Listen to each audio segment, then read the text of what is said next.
बिस्मिल्लाहिर्रहमानिर्रहीम। सबसे पहले मैं आप सबका बहुत शुक्रगुजार हूँ कि आप इस गर्मी में तशरीफ़ लाए, और फिर मैं अपने डिपार्टमेंट ऑफ इंफॉर्मेशन का शुक्रगुजार हूँ कि उन्होंने ये सारा एहतमाम किया। आज दो मौजू पर मैं बात करूँगा। एक है दुबई लीक्स और दूसरा जो हमारा केस चल रहा है 2022 की अमेंडमेंट्स का सुप्रीम कोर्ट के अंदर। पनामा लीक्स हो, पंडोरा लीक्स हों या दुबई लीक्स हों, इससे पहले आपने नोट किया होगा कि दो ख़ानदानों का या चंद एक ग्रुप्स के नाम आया करते थे, लेकिन इस दफ़ा एक तीसरा ग्रुप रिटायर्ड जर्नैलों का भी इसके अंदर शामिल है। जिस शख्स का नाम किसी लीक्स के अंदर किसी ऐसी स्कैम के अंदर नहीं है, वो नाहक कैद है। कैदी नंबर 804 इमरान खान। उसका जीना, उसका मरना, उसका पैसा, उसकी दौलत, उसकी हर चीज़ ही मुल्क के अंदर है, इसलिए किसी लीक्स में उसका नाम आपको नहीं मिलेगा। अभी आपने ये भी देखा होगा कि बाद लोगों ने वजाहतें करने शुरू कर दी हैं कि जनाब हमने तो डिक्लेयर कर दिया है और हम बिजनेसमैन हैं और जहाँ चाहें पैसे को इन्वेस्ट करें। ये बिल्कुल बजा किस्म की आर्गूमेंट है।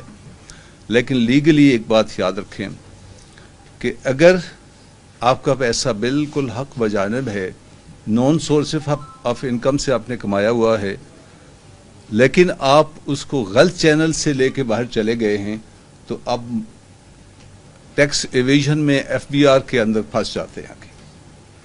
नंबर 2, अगर आपका पैसा नॉन सोर्सेज ऑफ इनकम से नहीं बना और आप उसको गलत चैनल से बाहर लेके चले गए हैं, तो फिर आप पे एंटी मनी लॉन्ड्रिंग एक्ट 2012 के तहत केस बनता है। तो इन दो मामलात में आकर ये तमाम लोग जो हैं, इन पे सवाल होना चाहिए। इनकी जो है शफाफ तहकीकात अदालती लेवल पे होनी चाहिए, ताकि कर्ज में जकड़ी इस कौम को उन शख्सियात के चेहरों से शनासाई हो जाए जो हमारा मुल्क से पैसा लेके बाहर चले जाते हैं और अपना पैसा बाहर इन्वेस्ट करते हैं और फिर उम्मीद करते हैं कि बाहर वाले मुल्क जो हैं वो हमारे मुल्क के अंदर इन्वेस्टमेंट करेंगे। आई थिंक ये बड़ी बचगाना और बेवकूफ़ाना किस्म की सोच है।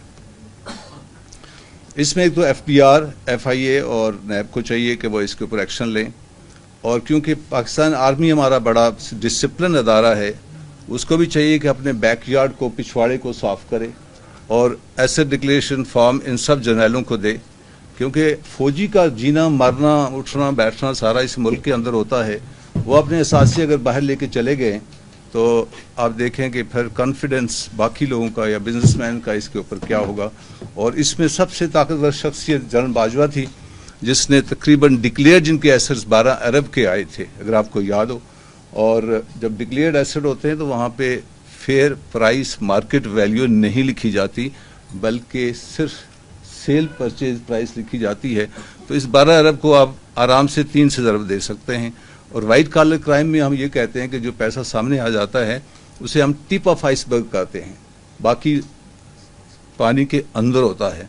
तो हम आसानी से कह सकते हैं कि अगर किसी के 10 अरब के असासे हैं तो असल में वो कम अज़ कम अनडिक्लेयर्ड, डिक्लेयर मिला के 30 अरब तक के बनते हैं। यहाँ पे मैं पनामा दुबई लीग की बात ख़त्म करता हूँ। अभी आता हूँ अमेंडमेंट्स के तरफ। 2022 में ये अमेंडमेंट्स आई तो खान साहब के सामने जब इस केस को हमने प्लीड किया, उस वक्त में हमारी हुकूमत ख़त्म हो चुकी थी, तो हमने 2 वजूहात सामने रखी थी। हमने कहा कि अगर ये अमेंडमेंट्स लागू हो गई तो नैब का अदारा जो है वो फाल नहीं रहेगा, ख़त्म हो जाएगा। वाइट कॉलर क्राइम के किसी केस के अंदर वो अपने जो है उस इफेक्टिव तरीके से केसेस को प्रोसिक्यूट नहीं कर पाएगा, ना ही बना सकेगा। और दूसरा, मुल्क के ख़जाने को हमने बहुत बड़े नुकसान से बचाना है। ये हमारे नज़दीक 2 बुनियादी मकासद थे इस पटिशन को सुप्रीम कोर्ट में लेके जाने के। और क्योंकि पब्लिक एट लार्ज का पैसा था, इसलिए 184(3) के मुताबिक ये केस सुप्रीम कोर्ट ने एक्सेप्ट किया। अगर आपको याद हो तो गुलाम दस्तगीर की एक स्टेटमेंट आई थी।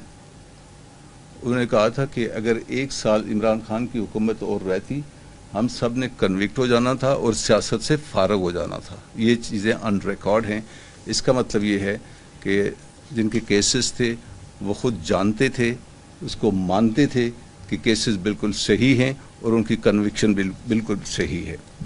इसमें ہمارا 3 سال کا جو دورانیہ تھا پی ٹی آئی کا 480 ارب روپیہ نیب نے ریکور کیا. ہماری ریکوری جو نیب کی تھی 160 ارب سالانہ کے حساب سے تھی, اور ان امینڈمنٹ کے بعد یہ ریکوری جو ہے یہ چند ارب پہ آ کے رک گئی ہے, کیونکہ وہ امینڈمنٹس نے ہر چیز کو روک دیا ہے. اور دوسرا ان امینڈمنٹس کا جو اثر ہوگا وہ تقریباً 1100 ارب کے کیسز کے اوپر ہوگا, اور یہ 1100 ارب کے وہ کیسز تھے جس سے نیب ہر سال تقریباً 150 سے 160 ارب ریکور کرتا تھا. لہذا وہ جو پونڈ تھی یا جو پانی کا چشمہ تھا جہاں سے یہ سارا کچھ آتا تھا اس کو بند کر دیا گیا ہے. تبھی آتے ہیں امینڈمنٹس کے بارے میں موٹا موٹی بات کروں گا. سب سے پہلی جو امینڈمنٹس میں انہوں نے زیادتی کی, ان امینڈمنٹس کو یہ ریٹروسپیکٹو 1985 تک لے کے چلے گئے ہیں. اس کا مطلب یہ ہے کہ پائپ لائن کے اندر جتنے پری بارگین کے کیسز ہیں, والنٹری ریٹرن کے کیسز ہیں, لوگ اس کو دینا بند کر دیں گے. جب وہ بند کر دیں گے تو ایک اور امینڈمنٹ انہوں نے کر دی ہے کہ اگر کوئی شخص ڈیفالٹ کرتا ہے تو نیب اس کے اوپر اپنا اوریجنل کیس نہیں بنائے گا, بلکہ ڈیفالٹ کا کیس بینکنگ کا بنے گا, یعنی کہ کیس کی نوعیت کی بالکل اس میں بدل دی گئی ہے. دوسری جو امینڈمنٹ تھی وہ یہ تھی اینٹی منی لانڈرنگ ایکٹ 2012 کی سیکشن 33 کے اندر یہ لکھا ہوا تھا کہ جتنے بھی ایس ٹی آر جنریٹ ہوں گی ایف ایم یو سے وہ جائیں گی نیب کے پاس. وہاں پہ نیب کے نام ختم کر دیا گیا, اینٹی منی لانڈرنگ جو ہے نیب کے ایمبٹ سے نکال دی گئی. اب آپ بے شک جو ہے وہ منی لانڈرنگ کریں, ایسا ملک سے باہر لے جائیں, نیب آپ کو کوشچن نہیں کر سکتا. اور اس کا اثر 7 ارب کا وہ کیس ہوگا ہے جو کہ ٹی ٹی کا کیس تھا, حمزہ شریف کا اور شہباز شریف کا, وہ آٹومیٹیکلی اس امینڈمنٹ کے بعد ختم ہو جائے گا. سب سے شرمناک بات یہ ہے کہ جب ابھی ریویو میں کیا یہ کیس تو نیب کے چیئرمین نے اپنے پراسیکیوٹر کو کہا ہے کہ آپ جا کے یہ کہہ دیں کہ ٹھیک ہے ہمیں یہ ساری امینڈمنٹس منظور ہیں, بجائے اس کے کہ وہ ان امینڈمنٹس کو دفاع کرتے, اپنے ادارے کا دفاع کرتے, وہ اپنے ادارے کو کمزور کرنے کا انہوں نے جو ہے نا وہ فیصلہ سنا دیا پراسیکیوٹر کو. اس نے کہا جی ہمیں یہ امینڈمنٹس منظور ہیں. اگر یہ امینڈمنٹ منظور ہیں, میری 13 سال نیب کا تجربہ ہے, نیب صرف 2 طرح کے کیسز کر سکتا ہے.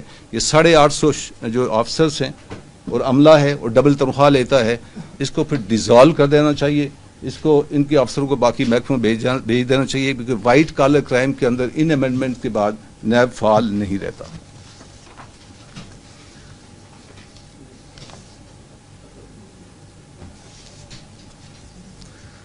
سیکشن 4 کو جو امینڈ کیا گیا یہ بڑا دلچسپ ہے. آپ 50 کروڑ تک کی کرپشن کر سکتے ہیں. اگر کرپشن آپ کی 50 کروڑ سے اوپر ہوگی تو پھر آپ پہ نیب کیس بنا سکے گا. اگر اس سے آپ کی کرپشن کم ہے تو نیب آپ کا کیس نہیں بنا سکتا. اور جتنے کیسز آلریڈی 50 کروڑ کے موجود ہیں یا اس سے 50 کروڑ سے کم کے موجود ہیں وہ نیب سے آٹومیٹکلی ختم ہو جائیں گے, بند ہو جائیں گے. اس میں بہت سارے کیسز ہیں. رمضان شوگر مل حمزہ شہباز کا کیس ہے, میٹرو کیس ہے شہباز شریف کا, اس میں مس یوز آف ایئر کرافٹ ہے شہباز شریف کا, اس میں راجہ پرویز اشرف ہے, حسن اقبال ہے, شاہد خاقان عباسی ہیں. ان سب کے کیسز آٹومیٹکلی ختم ہو جائیں گے. اس میں رمضان شوگر مل کا کیس بڑا انٹرسٹنگ ہے. یہ لاہور میں یہ کیس تھا, اور اس میں ایک مولانا رحمۃ اللہ صاحب کو کہا گیا, ایم پی اے تھے, کہ آپ جناب ایک درخواست دیں کہ آپ کو ایک سیم نالہ چاہیے علاقے کے اندر. یہ چنیوٹ میں میل ہے. انہوں نے درخواست دی, چیف منسٹر نے تمام کوڈل فارمیلٹیز کو سائڈ پہ رکھتے ہوئے 22 کروڑ روپے کی سینکشن دے دی, اور یہ نالہ این رمضان شوگر مل کے اندر سے شروع ہوا بننا اور جا کے مین ڈرین کے اندر پہنچا. تو اس طرح حکومت پنجاب کا 22 کروڑ روپیہ والد صاحب نے, چیف منسٹر نے اپنے بیٹے ایم این اے شہباز شریف کی رمضان شوگر مل کے اوپر لگایا, اور یہ بڑا فٹ کیس تھا کنوکشن کا. باقی کیسز کی اگر آپ ڈیٹیل میں جائیں تو ایسے ہی اندھیر نگری چوپٹ راجہ کا معاملہ اس ملک کے ساتھ ہمیشہ ہوتا رہا ہے اور یہ لوگ کرتے رہے ہیں. سیکشن 5E یہ بڑا انٹرسٹنگ ہے. وہ یہ ہے کہ کوئی بھی بیوروکریٹ اگر جب تک اثاثے اپنے نام پہ نہیں بنائے گا اس کو آپ سوال نہیں کر سکتے. تو بڑا ہی وہ بیوقوف بیوروکریٹ ہوگا جو اثاثے اپنے نام پہ بنائے گا, وہ اپنے بیوی بچوں کے نام پہ بنائے گا, اپنے سالوں اور سالیوں کے نام پہ بنائے گا. لہذا نیب کا یہاں سے ایمبٹ جو ہے نا وہ ختم کر دیا گیا ہے. اگلی سیکشن جو انہوں نے امینڈ کی ہے اس قانون کے تحت وہ یہ ہے کہ کوئی بھی جو سویلین پرسن ہے, ٹھیکیدار ہے, سپلائر ہے, اگر اس نے مل کے کرپشن کی ہے کسی بیوروکریٹ کے ساتھ, کسی گورنمنٹ آفیشل کے ساتھ, تو وہ اس میں سے بری الذمہ ہے. جب وہ ختم ہو جائے گا تو اس کا مطلب ہے کہ باقی بیوروکریٹس کے کیس بھی سارے ختم ہو جائیں گے.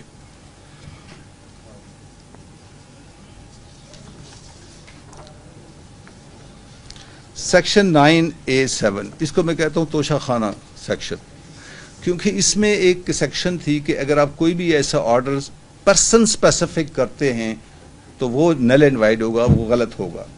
इस सेक्शन के तहत तोशा खाना का केस बनाया गया, जहां यूसुफ रजा गिलानी ने वन टाइम तोशा खाना केस को रिलैक्सेशन दी।